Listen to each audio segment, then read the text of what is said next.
Hi, I'm Kurt Steinbrook with OurChurch.com, and in this video we're going to talk about personalization in search. What does that mean, and how does that affect when you search for something? Well, personalization is something that came about several years ago, and what search engines have decided, for the most part, at least the major search engines, is that the results that you get in the search results, for you to think that they're relevant, they should really fit what your personality is. And what you think is relevant might be different from what someone else thinks is relevant. And so they've started looking at different signals to figure out what would be relevant for this specific person for the search results that might be different from someone else. And they're trying to give you specific results based off of your own preferences and history. So some of the things that they'll look at are your browser history. If you're using the Chrome browser, that's a Google thing. If you're using Internet Explorer, that's Microsoft, which is Bing. And a lot of the browsers give access to the browser history. There's also cookies and a lot of different ways that the search engines have to track what sites you're going to. And so they'll track that, and they'll create this persona. Okay, these are the types of sites that this person goes to. So these are the types of sites that we want to return in the search results for this person. They'll also look at your search history. What types of things are you searching for?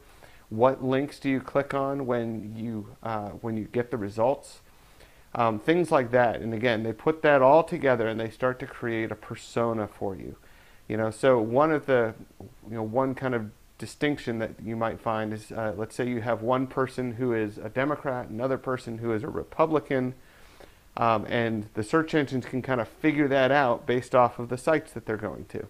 And so then when these two different people search for the same topic, maybe they're searching about immigration or something like that, they're going to see different results than each other. So the Democrat may see more results that come from other Democrat-based websites or liberal media outlets, and the Republican would see results that come from Republican outlets and conservative media outlets. And there's going to be some crossover between them, but there's going to be some pretty good distinctions between these two people.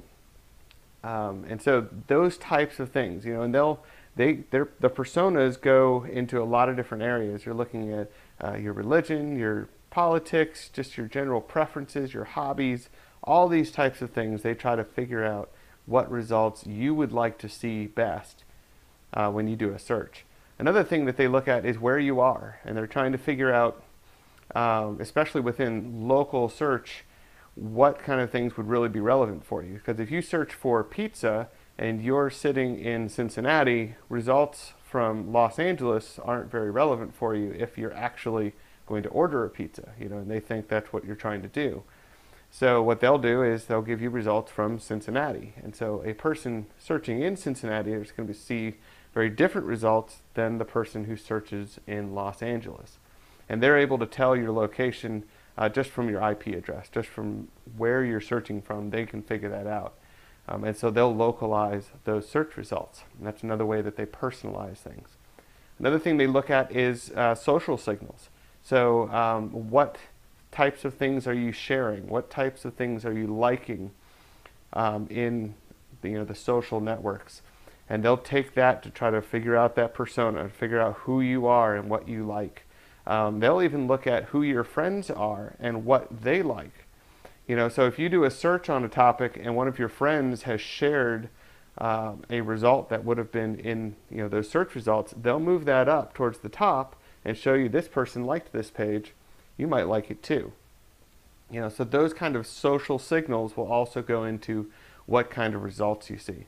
So regardless of the search term that you're searching for, who you are, the history of the browser that you're using, if you're logged in to the search engines, then that history that you have with them, your social signals, your location, all of these things are going to determine the unique results that you see, and that is what personalization is.